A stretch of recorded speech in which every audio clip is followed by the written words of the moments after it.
Hugot ang pagpasidaan sa Davao City Vices Regulation Unit sa katawhan nga hugtanong ginadili ang pagkonsumo og ilim ng makahubog sa mga pampublikong lugar sa syudad. Ilabi na karong paduol na ang Kapaskuhan. Sumala ni JCJ Francia, ang hepe sa Vices Regulation Unit, sa nakuhang impormasyon sa GMA Superradyo Davao, ilawom sa Sobriety Ordinance sa syudad.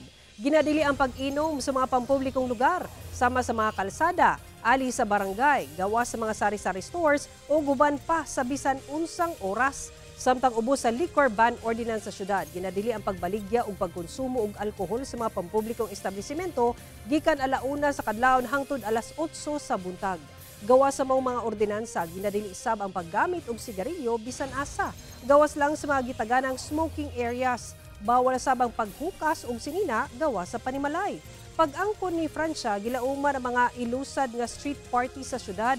Busa hugot ang ilang pagpasidaan ug pag-edukar sa mga Davaoenyo alang sa hapsay nga pagsaulog sa Kapaskuhan.